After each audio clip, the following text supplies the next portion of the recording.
Welcome to MoAD Storytime, brought to you by MoAD Bookstore and MoAD Education Department. My name is Sedey Gebreyes, and I will be reading today's story with you.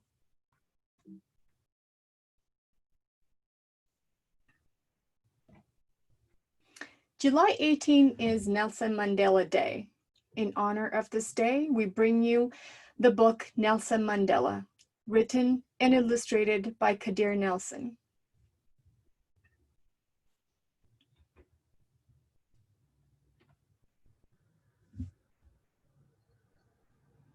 Rohilala played barefooted on the grassy hills of Kunu.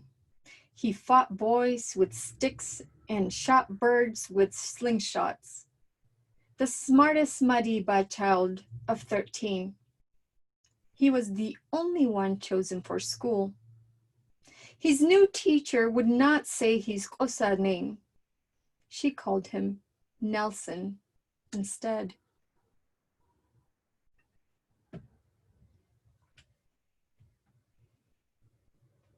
Nelson was 9 when his father joined the ancestors in the sky. To continue his schooling, Nelson was sent miles away to live with a powerful chief. Brace yourself, my boy. His mother held her tears and said goodbye.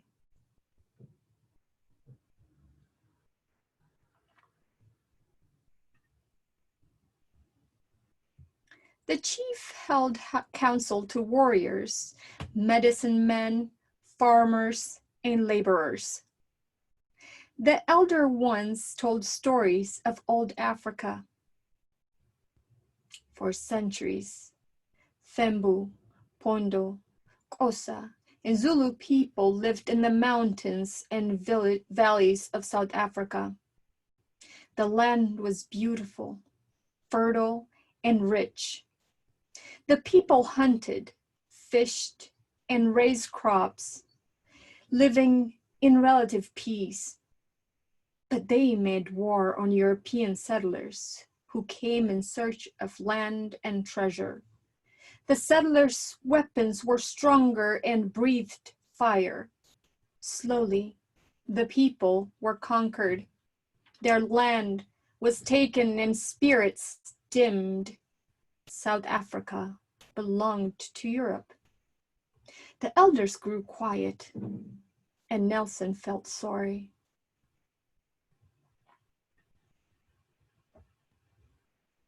Nelson grew into a young man and attended fine schools in the Golden City of Johannesburg, where Africans were poor and powerless. Nelson became a lawyer and defended those who could not defend themselves.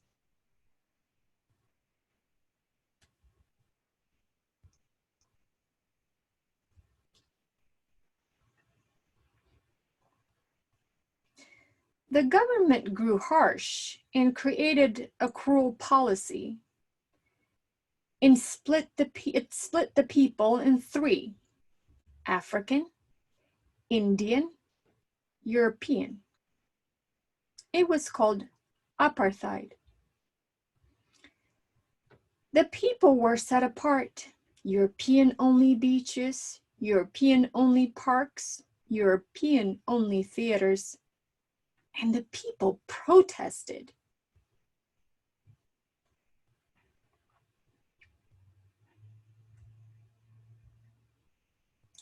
Nelson organized rallies to fight apartheid. "We must win back Africa," he told them. "South Africa is for all South Africans."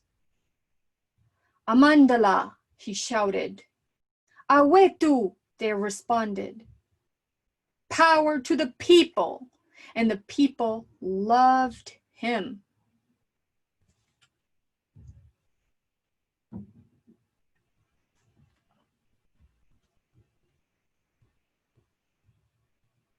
Now, speaking out was against the law, and Nelson was arrested and jailed for a fortnight with 100 men.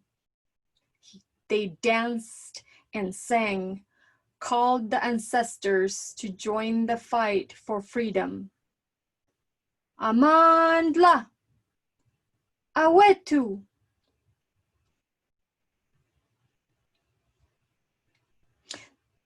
The ancestors sent their daughter Winnie to stand next to Nelson.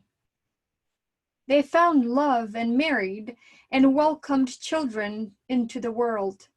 Together, they stood and fought apartheid.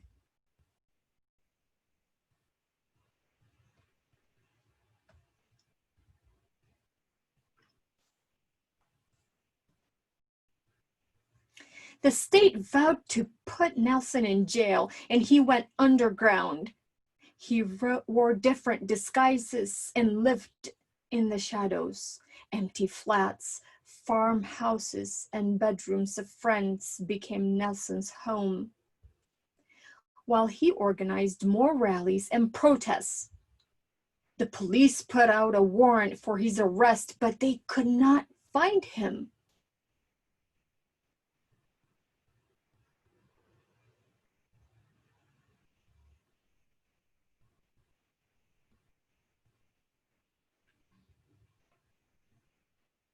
Nelson slipped across the border to visit free nations where Black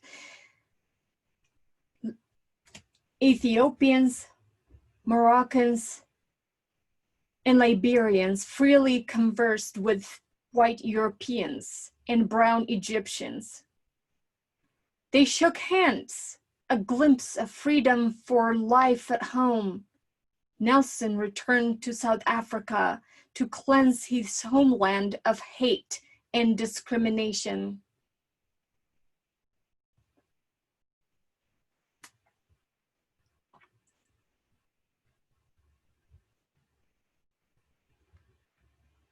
With a vision for peace and harmony, Nelson felt renewed and ready to fight for freedom. But on the drive to town, he was captured, arrested, and taken to jail. The people cried, "Free Mandela! Free Mandela!" Wet paint and protest posters covered South African walls.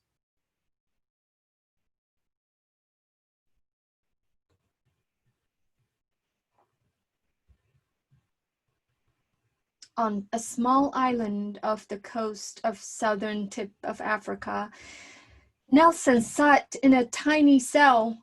Every day, the world passed him by.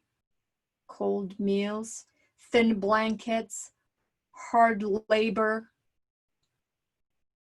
Nelson hammered rocks into dust and read, studied, and educated fellow prisoners. Days turned into weeks, months, and years.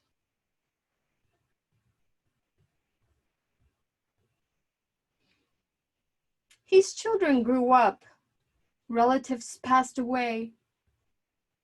South Africa began to fall apart. There were more protests, more rallies, and violence. The people needed a leader.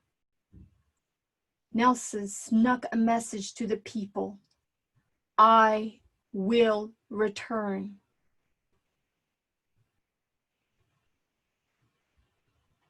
As years passed, the world pressed South Africa to change. The new president agreed, and European-only signs came down.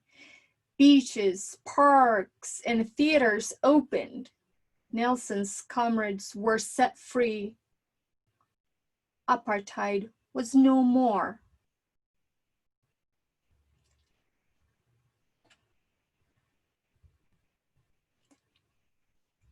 Nelson was an old man. After 27 years and 1/2 years, 27 and 1/2 years, the prison gates opened, and Nelson was at last set free. Thousands surrounded him, and Winnie hugged him. Nelson looked into the sky and smiled at the ancestors. Mandela, thank you. The sun sparkled in his gray and white hair.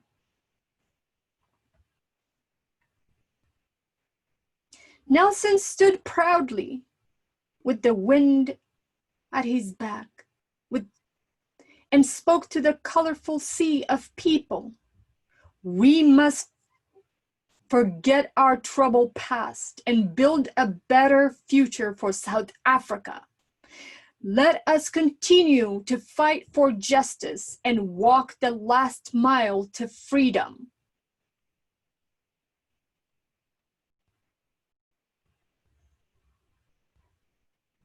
Millions were given the vote and elected Nelson Mandela their new leader.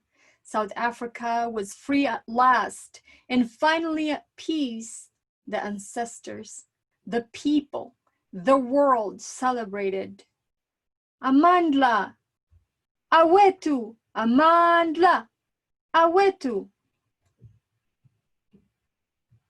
Thank you very much for joining me for the story time today. And I would also like to encourage you to go to, if you like this story, we have this book available in our bookstore. Please visit our bookstore at www.store.moadsf.org. I would like to also thank our sponsors and donors.